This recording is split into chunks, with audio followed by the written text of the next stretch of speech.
जन्म कुंडली विश्लेषण आपके सामने उपस्थित है। इस जन्म कुंडली का हम लोग विश्लेषण करेंगे। यह कुंडली है 10 अक्टूबर 1991 की और सुबह 9:25 का जन्म हुआ है।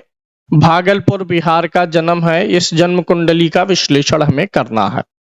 सबसे पहले इस कुंडली में हम ग्रह स्पष्ट देख लेंगे। वृश्चिक लगन की कुंडली है, 8 नंबर की गिनती लगन में लिखी हुई है। तो वृश्चिक लगन मतलब लगन का स्वामी हो जाएगा मंगल। राशि बनती है तुला, क्योंकि चंद्रमा 7 नंबर की गिनती में लिखा है और राशि का स्वामी हो जाएगा शुक्र। इस कुंडली में सबसे पहले हम ग्रह स्पष्ट की तरफ चलेंगे। इस कुंडली में लगन जो है 11 अंश पर है। वृश्चिक लगन जो है वो 11 अंश पर उपस्थित है। लगन में अनुराधा नक्षत्र है और यह शनि का नक्षत्र माना जाता है। लगन किसका है? मंगल का है और इसमें नक्षत्र पड़ा हुआ है शनि का। तो शनि वैसे इस कुंडली के लिए मारक ग्रह तो नहीं होता है, तृतीय भाव और चतुर्थ भाव का स्वामी होता है। अपनी ही राशि में बैठा हुआ है, तो कोई भी ग्रह जो अपनी राशि का स्वामी होकर के बैठा है उसका नक्षत्र लगन में पड़ेगा तो लगन शनि का भी फल देगा। यानी तृतीय भाव में शनि के स्वराशि की एक्टिविटी लगन में आ जाएगी। तृतीय भाव होता है फिजिकल एक्टिविटी का, मेहनत का, अपने द्वारा किए गए प्रयासों का। तो ये लगन में ये सारे गुण शामिल हो जाते हैं। ऐसे लोग फिजिकली काम करते हैं, फिजिकली एक्टिव रहते हैं और शारीरिक रूप से स्वस्थ भी रहते हैं, क्योंकि लगन में जिस ग्रह का नक्षत्र है वह नक्षत्र स्वामी यहाँ पर अच्छा दिखाई दे रहा है। अब बात करते हैं इनके दूसरे ग्रह की। लगन के बाद अगर आप सूर्य को देखें तो सूर्य इस कुंडली में 22 अंश के होकर के कन्या राशि में बैठे हुए हैं और चंद्रमा के नक्षत्र हस्त में विराजित हैं। तो इस कुंडली में अगर आप सूर्य को देखेंगे तो सूर्य महाराज एकादश भाव में जा रहे हैं, कन्या राशि में हैं और वृश्चिक लगन के लिए ये मित्र होते हैं। इनका जो राशि नक्षत्र स्वामी है वह चंद्रमा 12वें भाव में बैठा हुआ है। 12वां भाव इस कुंडली में कई बार एक्टिव होगा। सूर्य चंद्रमा के नक्षत्र में बैठा है तो सूर्य 12वें भाव के स्वामी में है, तो ये सूर्य आत्मा का कारक होता है। सूर्य किस चीज का स्वामी है? कार्य क्षेत्र का स्वामी है। ऐसे में व्यक्ति के कार्य क्षेत्र का संबंध दूर स्थान से जुड़ जाए यह संभव है, क्योंकि 10वें सूर्य कार्य क्षेत्र का स्वामी है और 12वें भाव में स्थित ग्रह के नक्षत्र में बैठा हुआ है। तो कैरियर का संबंध दूर स्थान से जुड़ जाता है और यह इनके लिए कोई खराब स्थिति का संकेत नहीं मिलता है।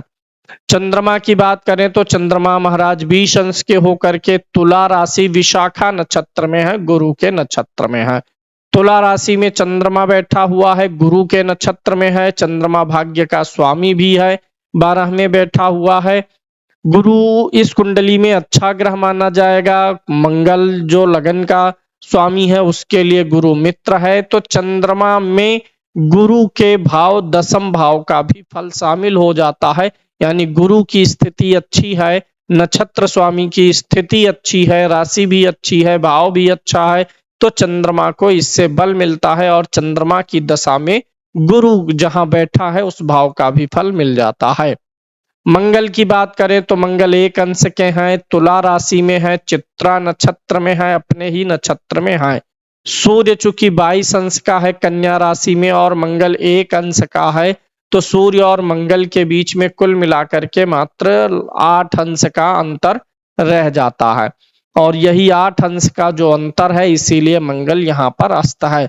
मंगल के 12वें जाने से कुंडली मांगलिक तो हो जाती है, लेकिन चूंकि मंगल अस्त है इसलिए मांगलिक का प्रभाव बहुत न्यून हो जाता है, जिसके कारण से दाम्पत्य जीवन में लड़ाई झगड़े और कलह की संभावना कम हो जाती है। वैसे भी मंगल का नक्षत्र चित्रा है, यानी मंगल उग्र या तीक्ष्ण नक्षत्र में भी नहीं बैठा है, तो मांगलिक का प्रभाव कम ही रहेगा, बहुत कम हो जाएगा। अब यहाँ पर मंगल का अस्त होना एक संकेत और देगा, जिसकी चर्चा हम आगे करेंगे अभी ग्रह स्पष्ट के बाद में। बुध कुंडली में 27 अंश का बैठा हुआ है, कन्या राशि में है, उच्च का है, चित्रा नक्षत्र में है, मंगल के ही नक्षत्र में बैठा हुआ है। मंगल यहाँ पर अस्त हुआ है, सूर्य 22 अंश का है, मंगल 27 अंश का है। तो यहाँ पर ज्यादा अंतर नहीं है, दोनों के बीच मात्र 5 अंश का अंतर है सूर्य और बुध के बीच में, इसलिए बुध यहाँ पर अस्त हो गया है। चूंकि बुध लाभ भाव में बैठा हुआ है, अपनी ही उच्च राशि में है, तो यहाँ पर बुध काफी अच्छा फल प्रदान करने की स्थिति में आ जाता है। बुध नवमांश कुंडली में भी अपनी ही उसी सेम राशि में है, तो इसको वर्गोत्तम होना भी कहा जाता है। चूंकि बुध मंगल के ही नक्षत्र में है, मंगल 12वें भाव में है, तो पुनः एक बार 12वां भाव सक्रिय हो रहा है, जिसे आप व्यय का भाव, दूर स्थान का भाव, एकांत का भाव या निवेश का भाव मान सकते हैं।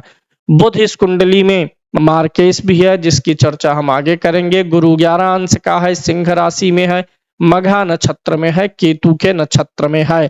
गुरु की स्थिति काफी ठीक है, और गुरु जब केतु के नक्षत्र में जाता है, केतु अष्टम भाव में जाता है, तो ऐसे में चूंकि गुरु जीव कारक होता है, अष्टम भाव में बैठे हुए ग्रह के नक्षत्र में जब जीव कारक गुरु जाता है, तो यह कोई विशेष परेशानी तो नहीं देता है, लेकिन शारीरिक गतिविधियां थोड़ी सी रहस्यमयी हो जाती हैं, क्योंकि अष्टम भाव रहस्यों का भाव होता है। गुरु जीव का कारक है, अष्टम भाव में बैठे हुए ग्रह के नक्षत्र में है, तो शरीर में कुछ रहस्यमयी चीजें हो सकती हैं। व्यक्ति का गुरु ज्ञान है, विवेक है, व्यक्ति का ज्ञान और विवेक भी रहस्यमयी तरीके से काम करता है, गूढ़ता होती है व्यक्ति के व्यक्तित्व में। बात करते हैं शुक्र की, तो शुक्र इस कुंडली में 8 अंश के होकर के सिंह राशि में है, मघा नक्षत्र में है, केतु के नक्षत्र में शुक्र महाराज भी बैठे हैं, तो यहाँ भी वही संकेत मिल जाता है। शुक्र कुंडली के अच्छे भाव में बैठे हुए हैं, द्वितीय और द्वादश भाव के स्वामी हैं। शुक्र केतु के नक्षत्र में गए हुए हैं, और शुक्र और गुरु दोनों दशम भाव में बैठे हैं, और इनका नक्षत्र स्वामी आकर के अष्टम में बैठा हुआ है। तो ऐसे में व्यक्ति को जो है अपने काम काज में रहस्यों को हल करने का मौका मिलता है। ऑफिस वाले स्थानों पर ऐसे व्यक्ति को जो है गूढ़ ज्ञान और टेक्निकल चीजें, जो गंभीर चीजें हो, रहस्यमयी चीजें हो, जो ऊपर से आसान दिखती हो लेकिन अंदर से कठिन हो, ऐसे कार्यों को करने का अवसर मिलता है। शनि 6 अंश का होकर के मकर राशि में है, उत्तराषाढ़ा नक्षत्र सूर्य के नक्षत्र में है।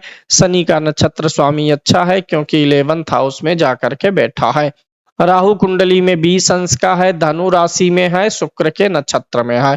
तो राहु का शुक्र के नक्षत्र में होना जीवन में सुख और वैभव की तो प्राप्ति करवाता है, लेकिन राहु का धनु राशि में होना बहुत ठीक नहीं माना जाता है, क्योंकि गुरु की राशि में राहु बहुत अच्छा फल नहीं कर पाता है। लेकिन यहाँ पर स्थिति थोड़ी सी अंतर में आई है, क्योंकि गुरु की राशि में बैठा है, तो गुरु की दृष्टि भी पड़ गई है, जिससे राहु काफी कंट्रोल हो चुका है। द्वितीय भाव का गुरु राहु आर्थिक विकास थोड़ा धीमा करता है, देर से देता है। इसी प्रकार से केतु की बात करें तो अष्टम भाव में केतु पुनर्वसु नक्षत्र में गुरु के नक्षत्र में है, यानी गुरु और केतु का नक्षत्र परिवर्तन हुआ है। यह एक अच्छा संकेत होता है, जिसके कारण से गुरु जो 8वें भाव के स्वामी के नक्षत्र में गया, अष्टम भाव में बैठे हुए ग्रह के नक्षत्र में गया, उसका थोड़ा सा जो नेगेटिव इम्पैक्ट होता है वो घट जाता है।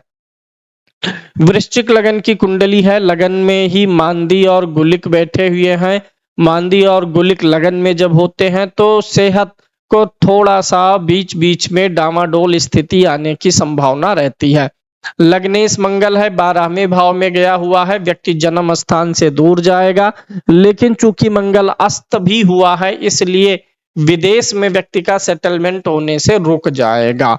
तो यहाँ पर विदेश के सेटलमेंट का भी योग यही होता है कि लग्नेश 12वें भाव में जाए, लेकिन चूंकि यह अस्त हुआ है, तो यह विदेश ना ले जाने के बजाय अपने ही देश में दूर स्थान पर ले जाएगा और वहां पर सेटल करेगा। साथ ही साथ भाग्य का स्वामी चंद्रमा भी 12 में है, तो भाग्य इनको लेकर के गया है, ये खुद नहीं गए हैं जन्म स्थान से दूर। जातक मुंबई में सरकारी बैंक में नौकरी करता है, और इस कारण से यहाँ पर जो चंद्रमा भाग्येश गया, तो भाग्य यानी नौकरी इनको लेकर के जन्म स्थान से दूर गई है।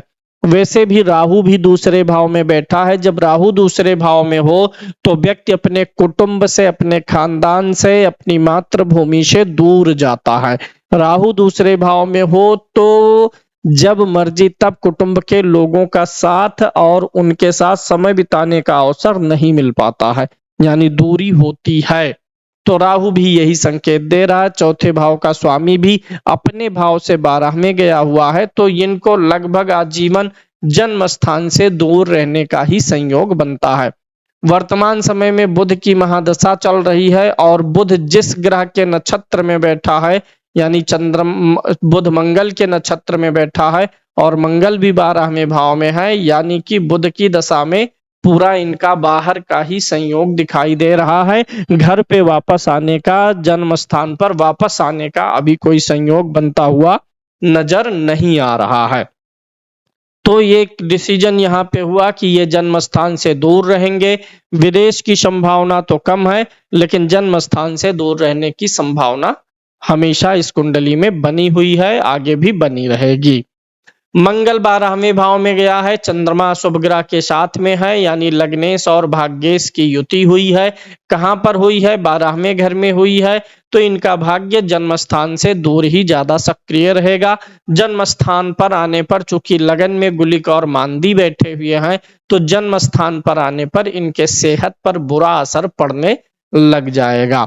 जन्म स्थान से दूर रहेंगे। चूंकि यहाँ पर बात को समझिएगा, इसके पीछे का कारण, ये जो लगन का स्वामी होता है, ये हमारा शरीर का स्वामी होता है। शरीर का स्वामी अभी लगन से दूर है, यानी जन्म स्थान से दूर है। कहां पर गुलिक और मांदी बैठे हैं? लगन में। अगर ये बाहर का स्थान छोड़ के जन्म स्थान पर आएंगे तो वापस कहाँ आ जाएंगे? गुलिक और मांदी के पास में आ जाएंगे। ऐसी स्थिति में तब शरीर के लिए इनको नुकसान होने लगेगा। अभी इनके शरीर का जो स्वामी मंगल है वह दूर है, गुलिक और मांदी के साथ में नहीं है, तो जन्म स्थान से दूर रहना इनके सेहत के लिहाज से ज्यादा अच्छा दिखाई देता है। चंद्रमा और मंगल की युति धन भी दिलाने का काम करती है। मंगल जो है साहस है, पराक्रम है, फिजिकल एक्टिविटी है, शरीर का बल है, और चंद्रमा मन है।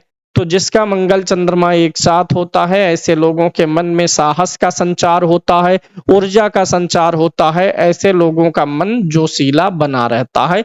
यहाँ पर यह भी दिखाई देता है। चूंकि मंगल अस्त हो गया है और विवाह भाव का जो स्वामी होता है शुक्र, वह अच्छी स्थिति में है। शुक्र अस्त वगैरह स्थिति में नहीं है। शुभ ग्रह का साथ भी उसे मिला हुआ है और विवाह भाव पर किसी क्रूर ग्रह की दृष्टि नहीं जा रही है। हालांकि मंगल की 8वीं दृष्टि जा रही है, तो इसका कोई ज्यादा इम्पैक्ट नहीं आएगा। मंगल अस्त है तो वैवाहिक जीवन नॉर्मल चलता रहेगा। बीच बीच में तू तड़ाक, लड़ाई झगड़े थोड़ा बहुत होते रहेंगे, लेकिन उस कारण से कोई ऐसा इम्पैक्ट नहीं आ रहा जिससे विवाह बिगड़े।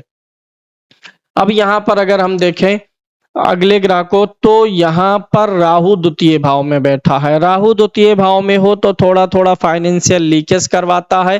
किसी को पैसा उधार दे देंगे तो उस पैसे को वापस मिलने में काफी समय मिल जाएगा।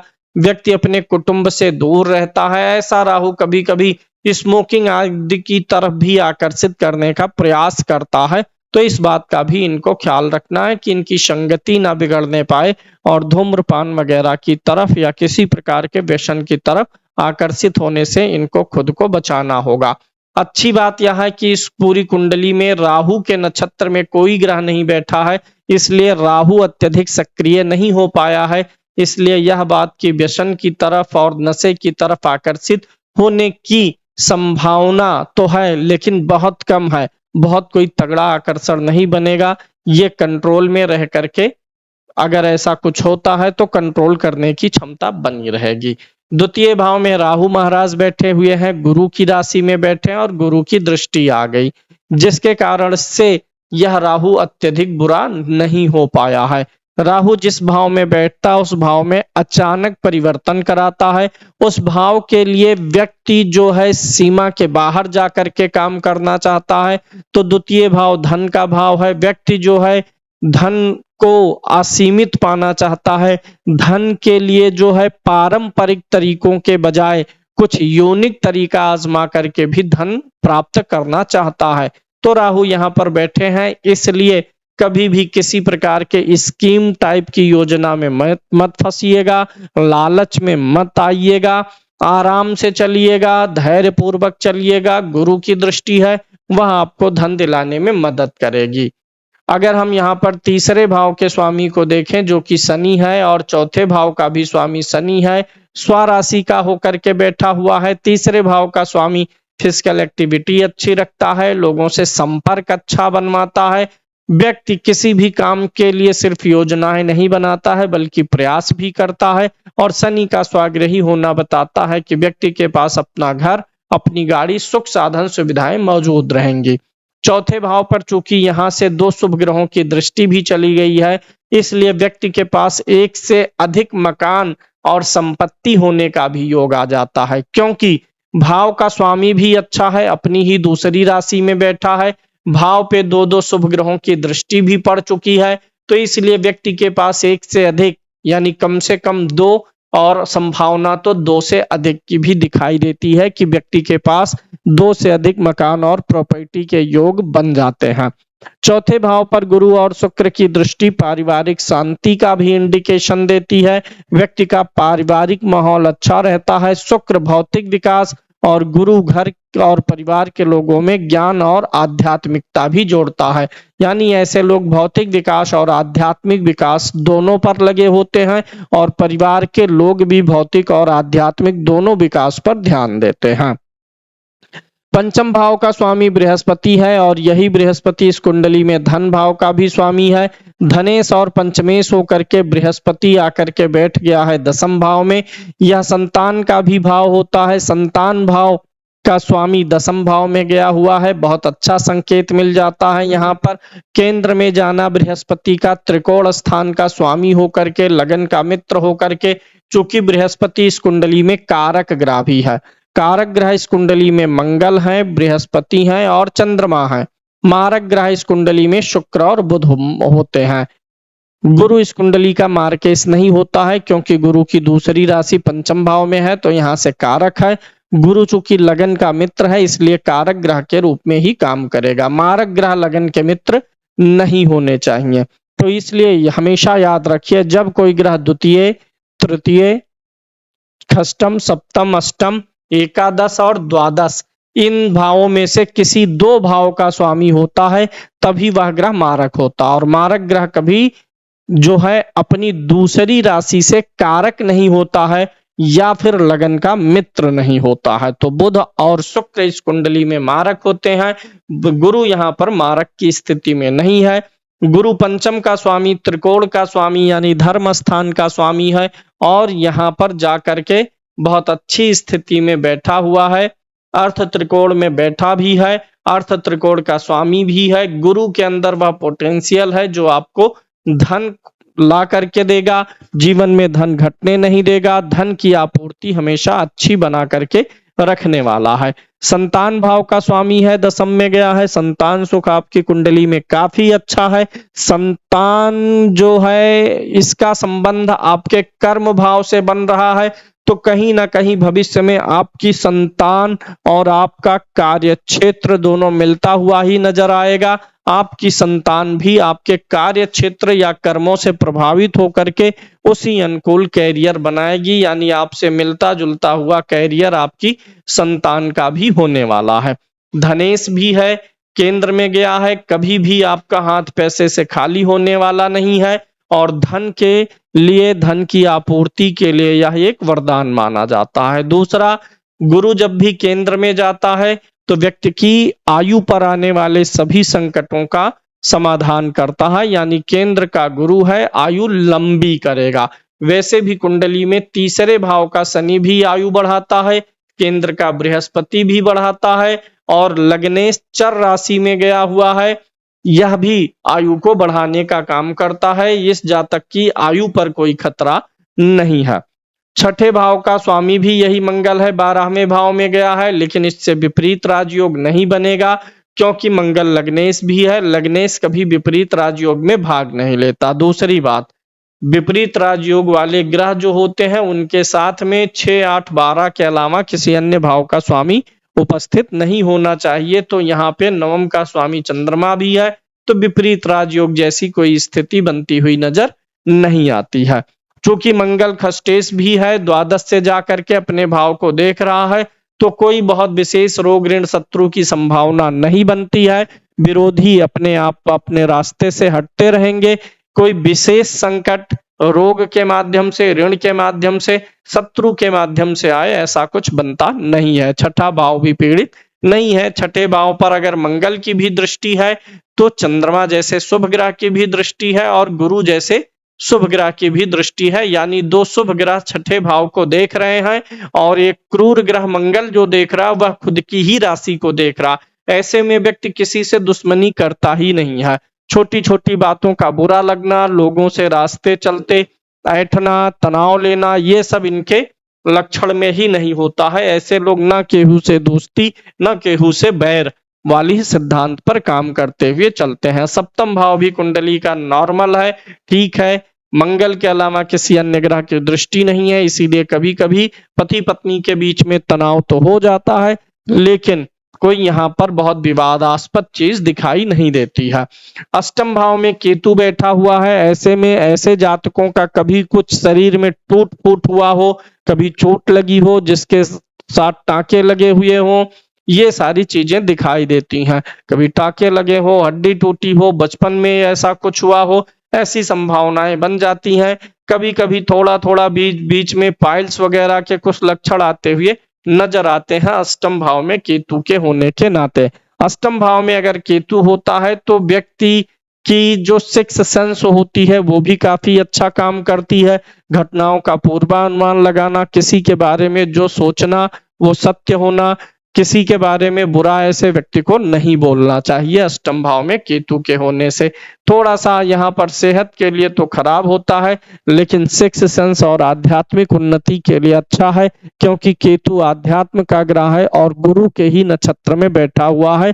तो व्यक्ति को कुछ ऐसी विद्याओं का भी ज्ञान देता है जो कि अकल्ट से जुड़ी हुई हो, रहस्यमय चीजों से जुड़ी हुई हो। क्योंकि बुध की राशि में भी ये बैठा हुआ है। बुध की जो मिथुन राशि होती है, ये कागज पत्र, पढ़ाई लिखाई, ज्ञान और सीखने की ही राशि होती है।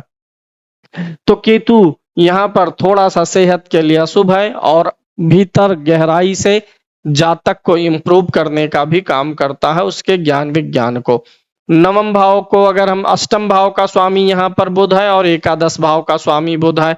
अब बुध पीड़ित तो बहुत नहीं है, सिर्फ अस्त है, इसलिए मार्केश होने के बावजूद भी बुध कोई खास दुष्प्रभाव देता हुआ नजर नहीं आएगा। अब चूंकि बुध मार्केश है, एक मारक है, दूसरा मारक इस कुंडली में शुक्र है। शुक्र भी यहाँ पर पीड़ित नहीं है, शुक्र जो है अस्त वगैरह नहीं है, शुभ ग्रह का इसे साथ भी मिल गया है। लेकिन एक सूत्र के अनुसार जब एक मारक की महादशा हो और उसके अंदर दूसरे मारक की अंतरदशा आए, तो उस समय में व्यक्ति को सेहत का ख्याल रखना चाहिए। चूंकि यहाँ पर भाव दोनों के अच्छे हैं, एकादश भाव दसम भाव में ही बैठे हैं और दोनों 6, 8, 12 में नहीं है, नीच वगैरह नहीं है, तो कोई बड़ी समस्या तो नहीं। लेकिन बुध में जब शुक्र का अंतर आएगा, उस समय में बीच बीच में थोड़ी सी शारीरिक कमजोरी का अनुभव होता हुआ नजर आएगा। दूसरा, इस कुंडली में अष्टम भाव में केतु बैठा हुआ है। अष्टम भाव में जो केतु बैठा हुआ है, ये भी थोड़ा सा सेहत को परेशान करता है। जब बुध की अंतर महादशा में केतु की अंतरदशा आएगी, यानी यह सितंबर 2028 से सितंबर 2029 के बीच में रहेगी, इस बीच में जातक को अपनी सेहत का ख्याल रखना है। उस समय थोड़े बहुत चोट चपेट आने की संभावना भी बनेगी। तो बुध में केतु और बुध में शुक्र की अंतरदशाओं में वर्तमान से थोड़ा सा प्रतिकूल समय सेहत के लिए दिखाई देता है, जातक को ध्यान रखना चाहिए। अब इस कुंडली में अगर हम दसम भाव पे चले, दो शुभ ग्रहों का प्रभाव बना हुआ है। शुक्र यहाँ पर 12वें स्थान का स्वामी है, यानी दूर स्थान का प्रभाव कर्म क्षेत्र पर शुक्र से भी बन गया है। जीवन साथी का भी स्वामी है शुक्र, यानी ये जहां काम करेंगे वहीं पर इनकी जीवन साथ संगिनी भी रहने जाएंगी उसी स्थान पे। गुरु धनेश और पंचमेश होकर के गया हुआ है, यानी बाहर के स्थानों से ही इनके धन का योग बनता है। दो दो शुभ ग्रह बैठे हुए हैं। गुरु परामर्श का ग्रह होता है, मैनेजमेंट का ग्रह होता है। अब चूंकि ये बैंकिंग सेक्टर में है और बुध भी एकादश भाव में, बुध का भी संबंध बैंक से होता है। और अगर किसी भी कुंडली में बुध और गुरु की राशियों में ज्यादातर ग्रह हो तो व्यक्ति गुरु और बुध के ही क्षेत्र में काम करता है। तो यहाँ पर गुरु की राशि में एक ग्रह, बुध की राशि में दो ग्रह, यहाँ पर तीन, बुध की राशि में यहाँ एक ग्रह, चार। तो कुल मिलाकर के गुरु और बुध की राशियों को जब हम मैच करते हैं तो टोटल हमें चार ग्रह मिल जाते हैं जो कि बुध और गुरु से कनेक्टेड है। इसलिए बुध और गुरु के ही फील्ड में जातक लगा रहता है। जब दसम भाव में गुरु बैठा हुआ है तो व्यक्ति लोगों का गाइडेंस करेगा, मार्गदर्शन करेगा या किसी मैनेजर वाली पोस्ट पर रहेगा। बुध यहाँ पर उच्च का है, गुरु दसम में है, तो इसलिए ये बैंक में मैनेजर स्तर की नौकरी तक ये जाने की संभावना रखते हैं। साथ ही साथ ज्योतिष की भी इस कुंडली में बहुत प्रबल संभावना है, क्योंकि दसम का गुरु जो है ज्योतिष से भी कनेक्ट करता है या किसी भी प्रकार के पढ़ाने लिखाने वाली चीजों से भी कनेक्ट करता है। बुध भी उच्च का होकर के यहाँ पर बैठा हुआ है, तो ये भविष्य में ज्योतिष की तरफ इनका रुझान बनता हुआ नजर आ रहा है। ये ज्योतिष सीखेंगे भी। जो शुक्र यहाँ पर बैठा हुआ है गुरु के साथ में, ये बता रहा है कि भौतिक और आध्यात्मिक दो प्रकार की चीजों से इनका कैरियर जुड़ेगा। तो बैंकिंग जॉब में है, यह भौतिक रूप से चलेगा और एस्ट्रोलॉजी के माध्यम से अपने कैरियर में थोड़ा सा आध्यात्मिक चीजों को भी ये जोड़ेंगे। बुधादित्य योग की अगर हम बात करें तो बुधास्त है, इसलिए बुधादित्य योग तो बनेगा, लेकिन थोड़ा सा असर कम आता है बुध के अस्त होने के नाते। लेकिन योग अच्छा माना जाएगा, क्योंकि यहाँ पर सूर्य कर्म भाव का स्वामी है, बुध लाभ भाव का स्वामी होकर के लाभ में ही बैठा है। कर्म और लाभ का सिद्धांत इनकी कुंडली में लागू है, यानी जितना कर्म करेंगे उतना लाभ इनको मिलता रहेगा। ओवरऑल कुंडली काफी ठीक है, अच्छी है। कुछ ग्रहों की प्लेसमेंट काफी अच्छी बनी हुई है। मंगल और चंद्रमा हमें प्रथम दृष्टिया खराब दिखाई देते हैं, लेकिन व्यक्ति जन्म स्थान से दूर होने के नाते उसका भी कोई दुष्प्रभाव दिखाई नहीं देता है। अब इनके कुछ प्रश्न हैं, उन प्रश्नों को लेंगे, फिर उसके बाद अष्टक वर्ग और डिवीजन चार्ट पर चलेंगे। इन्होंने पूछा है कि बुध की दशा कैसी रहेगी। बुध अस्त है, वर्गोत्तम और उच्च का है। तो बुध चूंकि लाभ भाव में बैठा हुआ बुध कभी तकलीफ नहीं देता है। चूंकि बुध अस्त है और एकादश भाव उपलब्धियों का होता है, तो बुध की दशा में उपलब्धियां जो हैं साइलेंट तरीके से जीवन में काम करेंगी। इनको जब जो उपलब्धि और जब जो इच्छा होगी वो टाइम फ्रेम इनके लिए काम नहीं करेगा। मतलब इनको विकास, ग्रोथ अपने इच्छित समय के अनुसार नहीं मिलेगा। चूंकि अस्त है तो उसमें टाइम लगेगा। दूसरी चीज, एकादश भाव में बैठा हुआ है बुध का जो नक्षत्र स्वामी है मंगल है, 12वें भाव में बैठा है, लग्नेश के नक्षत्र में है। तो बुध की दशा में पैसे बचाने के बारे में इनको बहुत अधिक सोचना नहीं चाहिए। बुध चूंकि द्वादश भाव में बैठे हुए ग्रह के नक्षत्र में है, बुध की दशा में पैसे इनके इन्वेस्ट होते रहेंगे, पैसे इनके कहीं ना कहीं निवेशित हो जाएंगे। वर्गोत्तम होना अच्छा फल करता है। चूंकि अस्त है तो इस बीच में थोड़ा थोड़ा कभी अगर इनको स्किन की प्रॉब्लम देगा तो उसके लिए इनको बुध की वस्तु का दान करना चाहिए। अब यहाँ पर चूंकि बुध लगन का मित्र है नहीं, मारक ग्रह है, तो बुध के अस्त प्रभाव को कम करने के लिए इनको बुधवार को हरी सब्जी का दान महीने 2 महीने में एक आध बार करना चाहिए। इससे होगा क्या, अस्त ग्रह को विकल की संज्ञा दी गई है। विकल ग्रह मतलब मन का व्याकुल होना, मन का परेशान होना। तो मन परेशान ना हो, लाभ कमाने के लिए, धन कमाने के लिए, उपलब्धियों के लिए इच्छा का भाव है, इच्छाओं की वृद्धि इनको थोड़ा मानसिक रूप से परेशान करेगी। इनकी बुद्धि में हमेशा कुछ न कुछ अस्थिरता उत्पन्न करेगी, जिसके लिए इनको बुध का दान करना चाहिए। ओवरऑल बुध कोई फिजिकली बहुत नुकसान नहीं पहुंचाने की स्थिति में है। बुध की स्थिति ठीक है, उच्च है, वर्गोत्तम है, अंततः अच्छा ही लाभ देने वाला है। कैरियर में जो सबसे मजबूत स्थिति की बात है तो इनका जो कैरियर है, नौकरी को देखें तो मंगल स्वामी है, 12 में है, बाहर ही इनको रहना है। दूसरा, सूर्य और शुक्र और गुरु की युति दशम भाव में, यह इनके करियर को हमेशा स्टेबल रखेगी। गवर्नमेंट जॉब में है तो उस जॉब को हमेशा बना के रखें। क्योंकि यहाँ पर क्या है कि अगर द्वितीय भाव का स्वामी दशम में जाता है तो व्यक्ति को सरकारी नौकरी के योग होते हैं, या दशम का स्वामी द्वितीय में जाए तो भी होता है। तो गवर्नमेंट जॉब इनकी है और ये बनी रहेगी। प्राइवेट सेक्टर में जाने के बारे में इनको नहीं सोचना चाहिए, क्योंकि बुध अस्त है और बुध की दशा भी चल रही है। इनको कॉरपोरेट में ये काफी परेशान हो जाएंगे, मानसिक रूप से इनको काफी तनाव मिल जाएगा। इसलिए इनको नौकरी नहीं चेंज करना है, नौकरी में बने रहना है।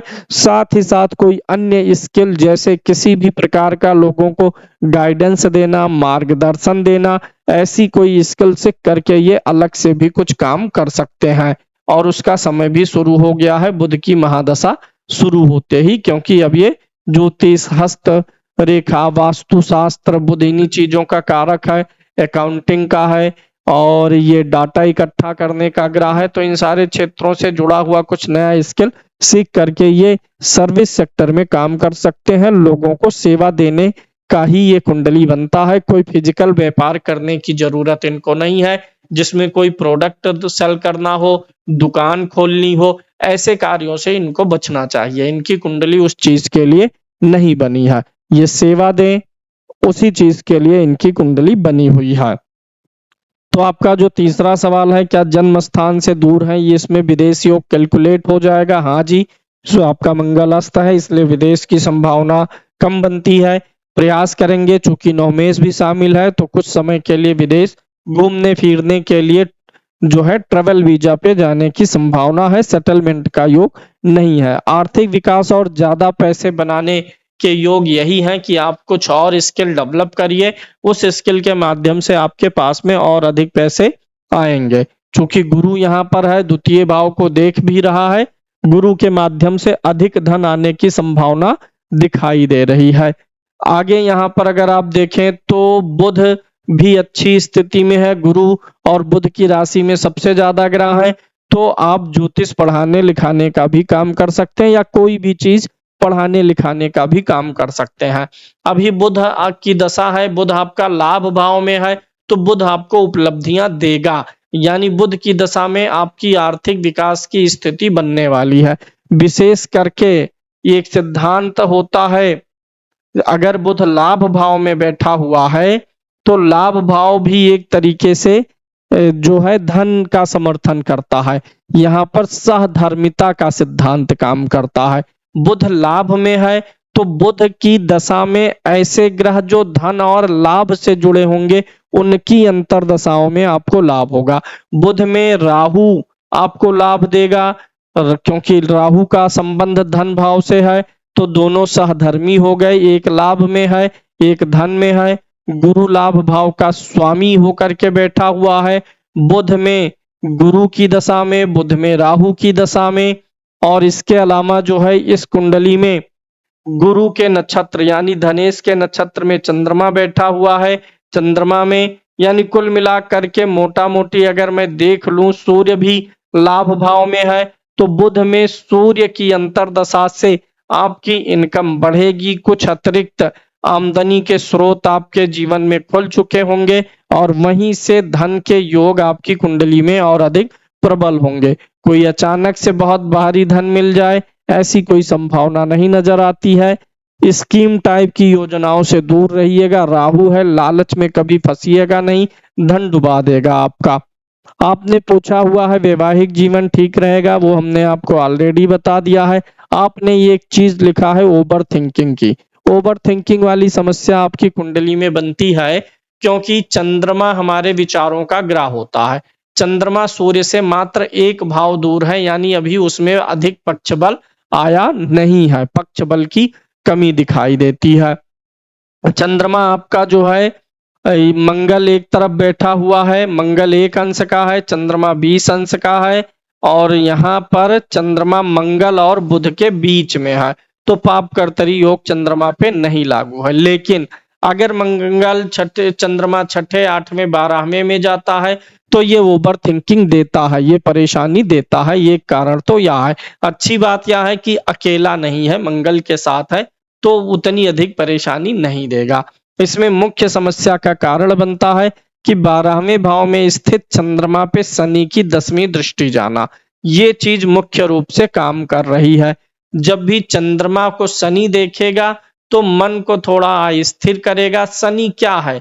शनि भारीपन है, धीमापन है, शनि अनुशासन है, चीजों को स्लो करता है। तो जब भी ये चंद्रमा को देखेगा तो मन को भारी करेगा, धीमापन लेकर के आएगा। व्यक्ति चूंकि 12वें में चंद्रमा हो तो वैसे भी व्यक्ति को सोचने की आदत अधिक होती है। शनि की दृष्टि आने पर यह चीज और अधिक बढ़ जाती है। तो इसलिए शनि की दृष्टि चंद्रमा पर आपको ओवर थिंकिंग दे रही है। इसके लिए आपको शनि की वस्तुओं का दान करना चाहिए, इससे आपकी ओवर थिंकिंग घटेगी। अभी हम बात करें आपकी अगली समस्या पर। वैसे भी एक चीज और है, केतु की भी दृष्टि गई हुई है तो चंद्रमा एक क्रूर ग्रह के साथ में है और 2 क्रूर ग्रहों की दृष्टि में भी है, तो ये भी कारण बनता है। अभी अंत में जब उपाय बताएंगे आपको तो आपके सारी समस्याओं का उपाय मिलेगा एक साथ। आपने एक विशेष समस्या का मेंशन किया हुआ है कि आपके प्लेटलेट्स हमेशा कम रहते हैं और फिर भी आप हमेशा सामान्य जीवन जीते हैं, फिजिकल एक्टिविटी भी करते हैं, जिम वगैरह भी जाते हैं, लेकिन मेडिकल रिपोर्ट में हमेशा कम आता और डॉक्टर बोलते हैं इससे सावधान रहने के लिए। देखिए, ऐसी कोई बात नहीं है कि जो एक मानक डॉक्टरों ने बना दिया कि इतने स्तर पर होना चाहिए, हमेशा चीजें उसी स्तर पे काम नहीं करती हैं शरीर में। आप हमेशा देखेंगे किसी व्यक्ति का हमेशा बिलिरुबिन ज्यादा आएगा और वो नॉर्मल जीवन जीता है, और वह व्यक्ति कितना भी प्रयास करे उसका बिलिरुबिन डाउन नहीं आता। ऐसे किसी व्यक्ति का ट्राइग्लिसराइड ज्यादा रहता है, वह कितना भी व्यक्ति प्रयास करे दवा खाए उसका टीजी ट्राइग्लिसराइड हमेशा बढ़ा रहता है। ऐसे कुछ न कुछ शरीर में होती रहती है बहुत से लोगों की, यह कॉमन बात है। यह हमारे शरीर को पता है कि हमें कौन सी चीज किस स्तर पर चाहिए। तो आपकी शरीर का जो स्तर है वह आपको पता है आपके शरीर को कि प्लेटलेट्स वो कितने पे सरवाइव आपकी शरीर कर लेती है। तो यहाँ पर अतिरिक्त तनाव लेने की आपको बिल्कुल भी आवश्यकता नहीं है।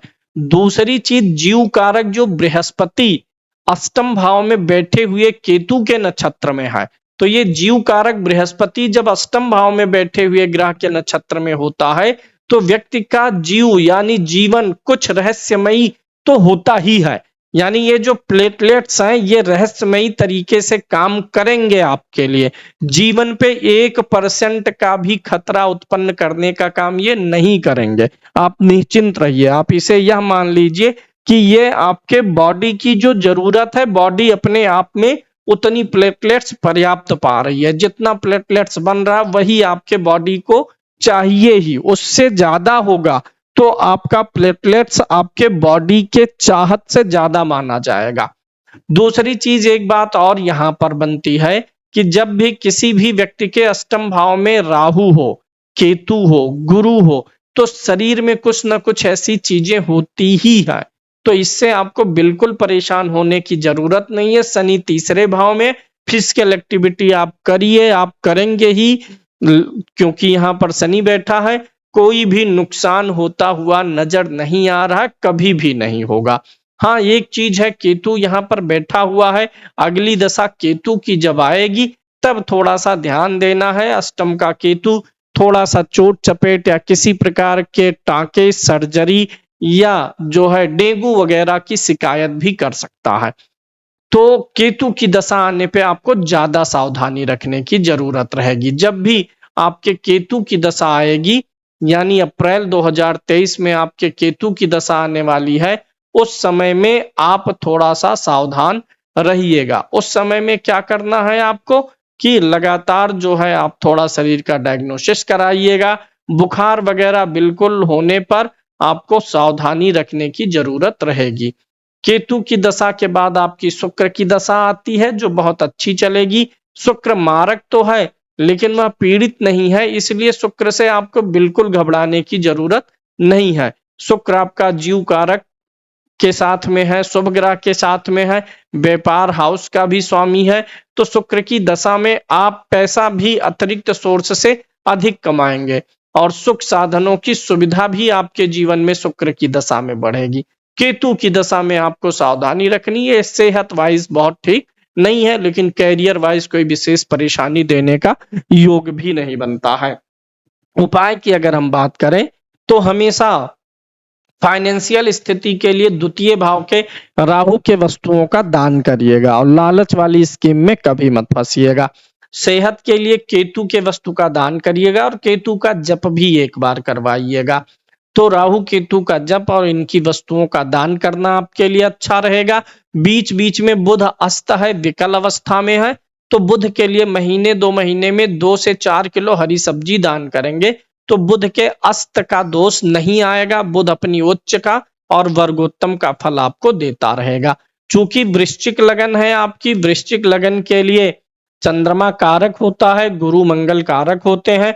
12वें का चंद्रमा है तो चंद्रमा के लिए मोती पहनना जरूरी नहीं है, विचार और स्थिर करेगा। विचार जो आप केतु का जप दान करेंगे उससे सही हो जाएगा क्योंकि केतु की दृष्टि चंद्रमा पर है। दूसरा, शनि के लिए महीने में 2 लीटर सरसों के तेल का दान करेंगे, उससे भी विचार स्थिर हो जाएंगे।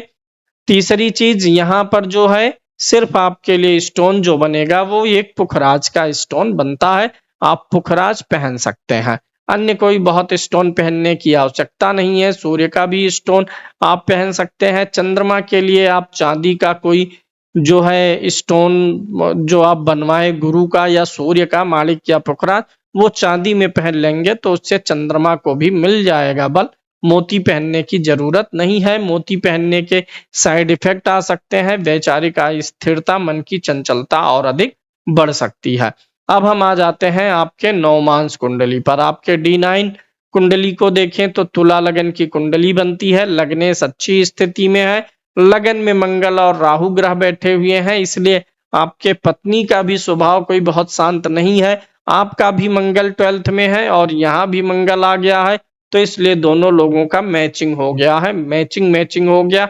आप बोलते हैं वो भी सुनती हैं, वो बोलते हैं आप भी सुनती हैं। दोनों लोगों का थोड़ा सा टेम्पर जो है बहुत कूल टेम्पर, एक दूसरे के मामले में नहीं रहता है, ठीक है। नवमांस कुंडली का लग्नेश ठीक हो गया तो सब कुछ ठीक। गुरु और सूर्य यहाँ भी केंद्र में हो गए, गुरु यहाँ पर उच्च का होकर के बैठा हुआ है, यानी जो यहाँ 10वें भाव में गुरु है इसको और अधिक बल मिल रहा है। तो गुरु आपके जीवन में एक सुरक्षा कवच की तरीके से काम कर रहे हैं, गुरु आपकी कुंडली में काफी अच्छे हैं। नवमांस कुंडली में और कोई दुष्प्रभाव तो नहीं है। चौथे भाव पर शुभ ग्रह गुरु की दृष्टि आ गई है, क्रूर ग्रह सूर्य की भी दृष्टि है, तो कभी कभी मन जो है पत्नी से नाराज तो होगा, लेकिन गुरु की भी दृष्टि है तो पति पत्नी में प्रेम और व्यवहार आपस में बना रह जाएगा। आपकी अगली कुंडली पर अगर हम चलें, D3 कुंडली देख लेते हैं, कमी है इसमें कुछ की नहीं। देशकाण कुंडली का लग्नेश गुरु है, स्वराशि का होके बैठ गया। अगर किसी वर्ग कुंडली का लग्नेश ही ठीक स्थिति में आ गया तो पूछना ही क्या है, उस कुंडली के पूरे शुभ फल प्राप्त होने लग जाते हैं। लग्नेश गुरु है और स्वराशि का है तो आपके मेहनत, परिश्रम, पुरुषार्थ और भाई समान व्यक्तियों से सहयोग अच्छा दिखता है। यहाँ पर शनि भी स्वाग्रही है। वैसे आपकी लगन कुंडली में ही कोई दुर्योग नहीं बने हैं तो बहुत परेशान होने की स्थिति नहीं दिखाई देती है। चतुर्थांश कुंडली देखते हैं, आपका D4 चतुर्थांश कुंडली में लगन का स्वामी शनि है जो कि 12वें भाव में गया हुआ है। तो जब लगन का स्वामी जो चतुर्थांश से हम भूमि, भवन, वाहन, निवास स्थान वगैरह देखते हैं, लगन का स्वामी यहाँ भी 12 में, ये भी संकेत दे रहा कि आप जीवन भर लगभग जन्म स्थान से दूर ही रहेंगे, आपका जन्म स्थान से दूर घर, गाड़ी, निवास बन जाएगा।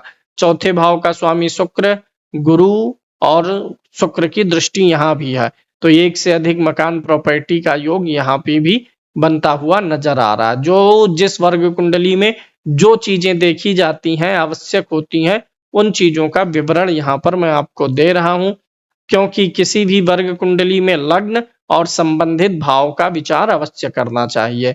अभी अगर हम आपके सप्तमांश कुंडली पर आ जाएं तो सप्तमांश कुंडली का लगन ठीक है, लगन में कोई नीच या पाप ग्रह नहीं बैठा है।